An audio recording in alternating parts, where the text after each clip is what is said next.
Hey guys, Enchanting Gaming here, and has it been a magical time for Lorcana, just the past month and a half here, and it's not looking to stop at all.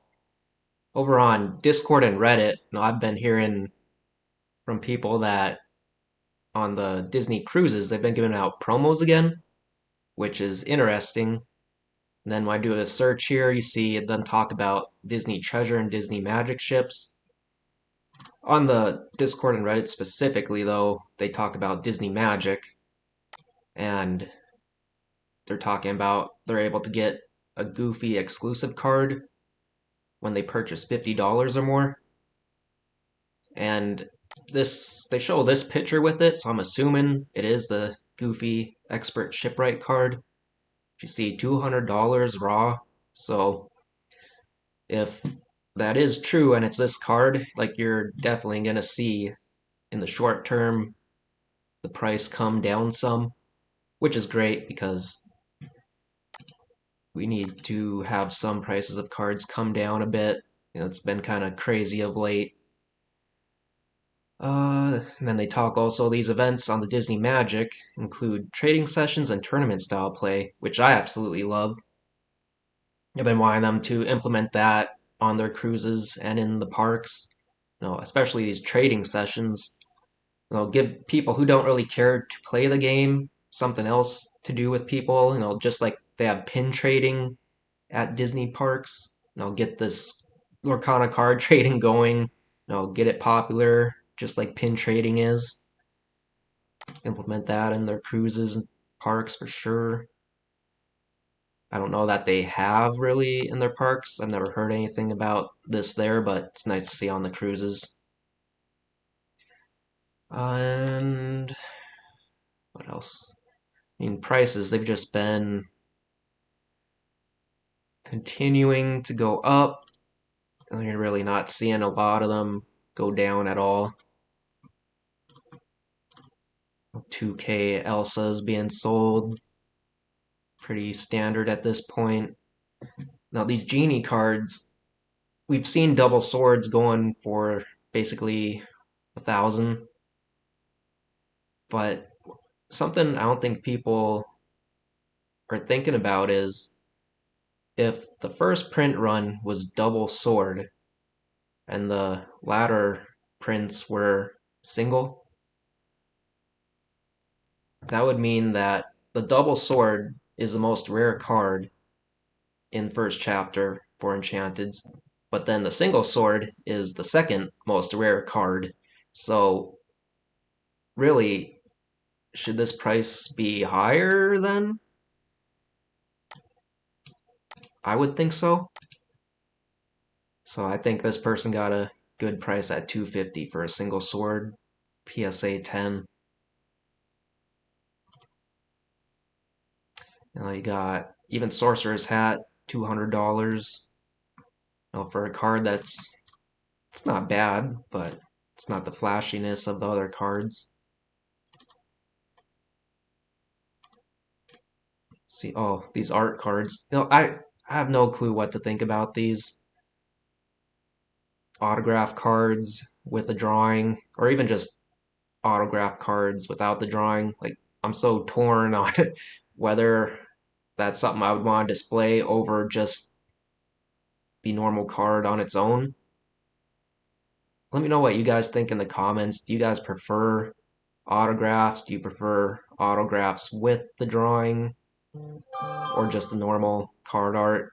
I'm personally just so torn on that. And you can see like the price goes absolutely nuts with autographs and the drawing. And this is a 10 gem mint with the auto 10, so absolute best you could get in both worlds. But I believe this card normally was like 600 some dollars in a PSA 10. So nice huge price increase for sure. And another thing I wanted to go over was just the pre-orders of Wilds Unknown. I know there's been a bunch of people pre-ordering that set already, so many places are out of stock for the pre-orders, and most definitely look around for good deals. So many people have bought in the 130, 140, $150 range, and you most definitely could have found better deals. Now, at my local game store, they were selling with tax boxes at 112 and 50 cents, in a case at 450. So there's definitely a lot better deals out there. And personally, I've only seen maybe like a couple other places that were cheaper than that 112.50. So I don't know if we're kind of getting to that point with Lorcana where definitely under $100 boxes are becoming a thing of the past. Even $100 boxes might be going the way of the dodo. So definitely if you find a deal around that 110, I'm not afraid to jump on it. No, I went with my local game store just to help out my community store too. That's another nice thing to be able to do. Help out your area, try and get Lorcana going in your area as opposed to buying from some big box store that doesn't care whatsoever.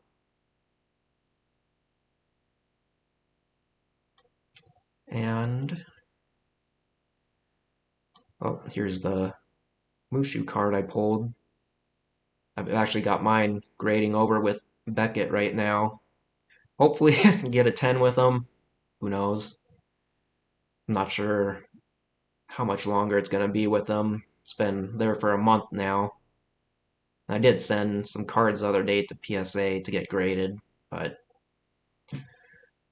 hopefully most of them come back 10s. I'm not particularly thinking all of them will. I'm sure there's going to be a bit of 9s with them. I've been buying some cards from TCG Player, and they have come with some whitening, and the centering's not always the greatest with Lorcana cards, like you guys all know. So a little hard to be betting on a 10 with them. I haven't had the greatest of luck going through TCG Player with that stuff, but well, some people do have good luck with them. Yeah, I'm just wondering here, are we gonna see any decrease going on when Wilds Unknowns releases? Or is it just gonna open the floodgates even further? It's like, this point, who knows? Hoping Ravensburger was smart, printed a lot of Wilds Unknown. I don't know why they would not.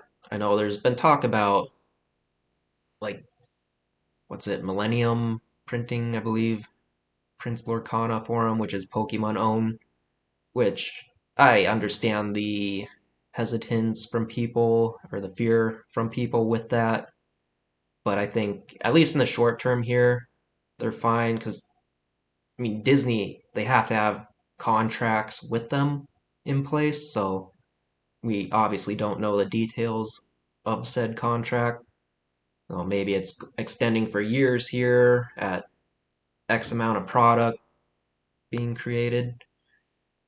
And no, Millennium's going to have to honor that.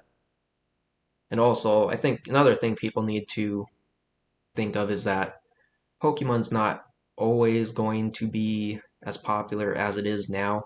We get cycles going, hot, cold, and maybe Lorcana is gonna become hot during a Pokemon cold cycle at some point. So Pokemon, they're gonna be happy at that point that they're able to print for other customers and profit off of that. Now, if they were only printing just Pokemon, at some point they're gonna hit a cold spell and kind of be wishing they were able to make money printing for other companies. And I don't see any reason for Pokemon to hate Disney. And then, you gotta think too, at some point, Disney being the biggest IP, are they going to open up their own print facilities or buy out someone? They've got plenty of money to do so. I'm in the belief that Disney knows, trading cards are, a hot commodity. They have seen what occurred with Pokemon. Disney, they're going to want to cash in on that. And just when they include it with all their other areas, the parks, the cruises, movie theaters, there's just so much, bank to be made through it. It's kind of like Disney pins, but it could even be on steroids than the Disney pins are. So I think in the long term they'll be fine for sure. Short term here, I don't think there's an issue contract wise. But yeah, with that, guys, that's kind of just my thoughts for now. I'll catch you guys in the next video.